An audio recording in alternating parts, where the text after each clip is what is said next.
Hello friends, welcome back to my channel zippy study with Moni.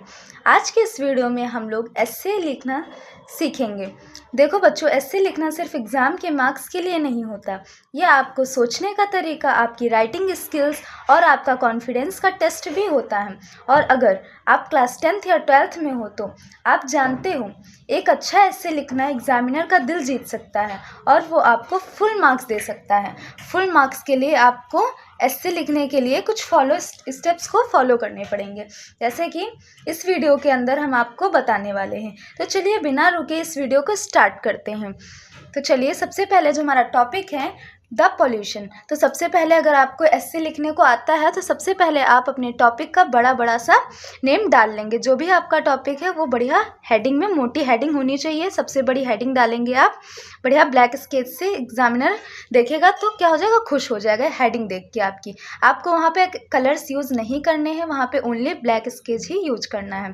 फिर आपको क्या करना है, अगर आपको आता नहीं है, एस्से लिखना नहीं आता है और आपको 2-3 पेज कम से कम भर के आने हैं, तो सबसे पहले आप क्या करेंगे, आपको आउटलाइन लिखनी होगी। आधा पेज आपका इसमें ही कवर हो जाएगा। आउटलाइन जैसे हम हिंदी में लिखते हैं रेखा बिंदु, उसी तरह इसमें आउटलाइन लिखेंगे कि आपको इस एस्से में क्या क्या कवर करना है। जैसे इंट्रोडक्शन हो गया, टाइप्स ऑफ पॉल्यूशन हो गया, कॉसेज हो गया, इफेक्ट्स हो गया, प्रिवेंशन एंड कंक्लूजन। लास्ट में हम लोग कंक्लूजन लिखते हैं। सबसे पहले इंट्रोडक्शन।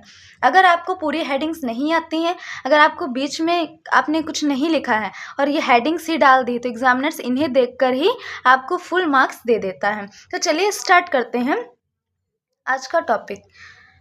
तो सबसे पहले आप हेडिंग डालेंगे इंट्रोडक्शन। ऐसे आउटलाइन लिख के आप हेडिंग डालेंगे, एक एक हेडिंग डालते हैं, उसके बारे में आप थोड़ा थोड़ा भी लिख सकते हैं, एक्सप्लेन कर देंगे थोड़ा सा अपनी आसान भाषा में। सबसे पहले तो ऐसे में ये होता है कि आप लोगों को अपनी इजी लैंग्वेज यूज करनी होती है, जो क्या एग्जामिनर उसको समझ सके और फुल मार्क्स आपको दे सके। तो चलिए स्टार्ट करते हैं। सबसे पहले इंट्रोडक्शन आप हेडिंग डालेंगे ब्लैक स्केच से, या आप पेन का भी यूज कर सकते हैं, इसे बड़ा डालेंगे। लिखेंगे pollution is one of the biggest problem faced by the modern world. Pollution एक ऐसी प्रॉब्लम है जो हमारे पूरे मॉडर्न वर्ल्ड में क्या है, इसको हम लोग फेस कर रहे हैं, इससे हम लोग झेलते हुए आ रहे हैं। It means the presence of harmful and unwanted substances in our environment. इसका मतलब क्या होता है कि आपके इन्वायरमेंट में, आपके वातावरण में क्या है, हार्मफुल एंड अनवांटेड सब्सटेंसेज जो हैं वो क्या हैं, पाए जा रहे हैं। It not affect only human health, ये केवल ह्यूमन की हेल्थ को अफेक्ट नहीं करता, but also harms animal, plant and the whole ecosystem. Ecosystem क्या होता है, जहाँ पे कोई भी लिविंग थिंग्स रहती हैं उसे इकोसिस्टम कहते हैं। जहाँ पे हम लोग रहते हैं, पेड़ पौधे होते हैं, उसे इकोसिस्टम कहते हैं।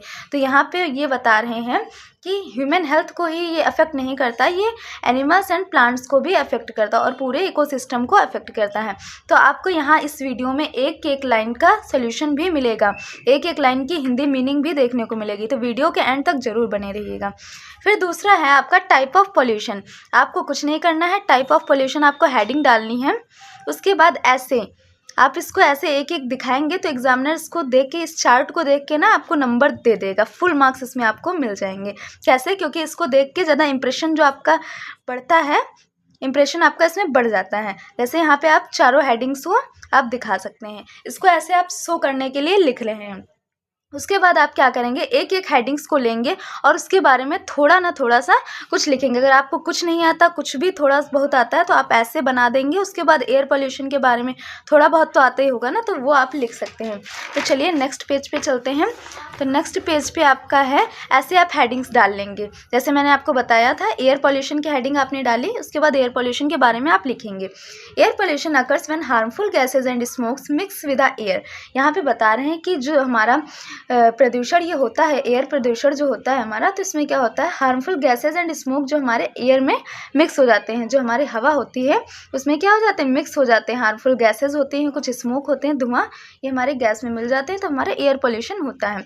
The main sources are vehicles. इसका मेन सोर्स क्या होता है, मतलब ये कहाँ से आते हैं, तो इसका मेन सोर्स होता है vehicles and factories, burning of garbage, garbage में होता है कूड़ा, एंड फायर क्रैकर्स मतलब पटाखे। जैसे कि दिवाली आ रही हैं और जैसे बहुत सारे पटाखे इंसान जलाते हैं, हम लोग जलाते हैं तो उससे एयर पोल्यूशन होता है। Air pollution causes breathing problem, lung disease. Air pollution से हमें क्या होता है, ब्रीथिंग प्रॉब्लम मतलब सांस लेने में भी दिक्कत हो सकती है, लंग डिसीज फेफड़ों में भी हमें दिक्कत हो सकती है, क्योंकि हम ब्रेथ कहाँ से करते हैं, लंग से करते हैं, तो वहाँ पे क्या हो सकती है, डिसीज हो सकती है। तो ये हमारे लिए प्रॉब्लम फेसिंग है। उसके बाद आते हैं नेक्स्ट उस पर लाइन पे, water pollution. Water pollution is caused by throwing waste chemicals and plastic into river, pond and oceans.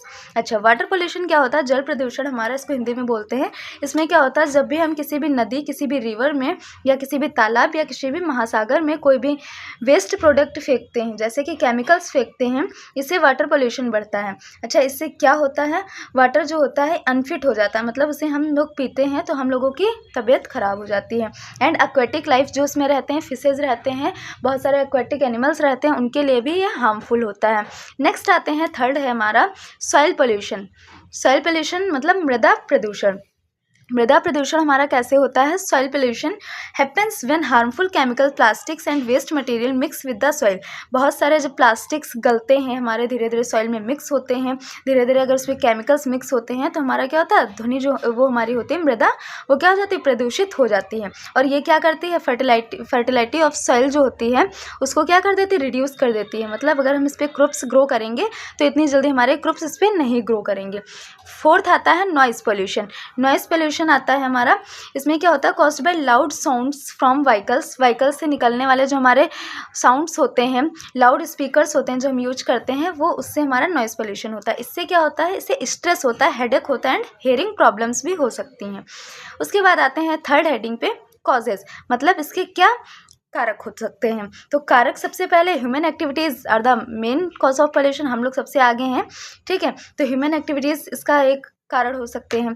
Cutting down trees, अच्छा जो हम लोग पेड़ काटते हैं, यूजिंग टू मैनी व्हीकल्स, बहुत ज़्यादा व्हीकल्स यूज करते हैं। अब यहाँ से थोड़ी दूर पे जाना है, तुरंत व्हीकल उठाएंगे, तुरंत निकल लेंगे, पैदल चलना पसंद नहीं करते। फिर क्या है, बर्निंग फ्यूल्स, मतलब ईंधनों का जलाना, ठीक है। जैसे बहुत ज़्यादा गार्बेज भी लोग जलाते हैं, प्लास्टिक बैग्स यूज करना, ये मेजर रीजन हो सकते हैं। People throw garbage in open areas and rivers, people क्या करते हैं, गार्बेज थ्रो कर देते हैं ओपन एरियाज में एंड रिवर्स में। उसके बाद आते हैं अपनी फोर्थ हेडिंग पे। फोर्थ हेडिंग क्या है, effects and pollution. Effects of pollution मतलब पॉल्यूशन के क्या इफेक्ट पड़ते हैं। तो पॉल्यूशन के बहुत सारे हार्मफुल इफेक्ट पड़ते हैं, इसके साथ साथ हम जानते हैं कौन कौन से। तो इसमें आपको 3, आप कोई भी 5 या 3 लिख सकते हैं, अगर आपको ज़्यादा नहीं आते हैं तो आप यहाँ पे 3 लिख सकते हैं। It causes serious disease like asthma, lung cancer and skin infection. Skin infection भी हो सकता है, लंग कैंसर हो सकता है। Plant and animal are dying due to toxic air and water. अब एयर अगर पॉल्यूट है, वाटर पॉल्यूट है, तो इसके कारण क्या होगा, प्लांट्स एंड एनिमल क्या हो जाएंगे, धीरे धीरे उनका दहन होने लगेगा, वो क्या होने लगेंगे, खत्म होने लगेंगे, धीरे धीरे वो क्या हो जाएंगे, डाई हो जाएंगे। The ozone layer is getting thinner due to the pollution. Pollution की वजह से ओजोन लेयर भी हमारी क्या होती जा रही है, थिनर होती जा रही है, पतली होती जा रही है। उसके बाद आता है prevention and control of pollution. अब पॉल्यूशन हो रहा तो उसका कोई कंट्रोल करने का वो भी साधन भी होगा। तो साधन क्या है, we should plant more trees as the purify the air. अगर हमको एयर को प्यूरीफाई करना है तो हमें क्या करना होगा, ज़्यादा से ज़्यादा पेड़ लगाने होंगे। Avoid using plastic bags and prefer cloth और पेपर बैग्स। हमें क्या करना चाहिए, प्लास्टिक बैग्स को अवॉइड करना चाहिए, मतलब रोकना चाहिए, उनको नहीं लेना चाहिए। जैसे दुकान पे जाते हैं तो हमें पेपर बैग्स या फिर क्लॉथ के बैग लेके जाना चाहिए। People should not burn garbage and should throw waste only in dustbin. मतलब हमें ओपन एरियाज़ में गार्बेज नहीं डालना चाहिए, ओनली डस्टबिन में डालना चाहिए। फिर आते हैं कंक्लूजन। भाई इतना सब हम लोगों ने बात की, तो इसका कंक्लूजन क्या निकला, क्या इसका अर्थ निकला। तो pollution is a serious threat to life on the earth, मतलब बहुत सीरियस है pollution. Every small step towards cleanness can make a big difference. मतलब अगर हम छोटे छोटे कदम भी उठाएंगे, अगर हम थोड़ी थोड़ी अपने घर के, अपने वातावरण, अपने आसपास की सफाई भी करेंगे, तो हमारी ये प्रॉब्लम जो है ये हमारे सही हो सकती है। We all must take responsibility. हम सबकी रिस्पॉन्सिबिलिटी बनती है प्रोटेक्ट करने की अपने इन्वायरमेंट को और अपने प्लैनेट को क्लीन एंड ग्रीन बनाने की। तो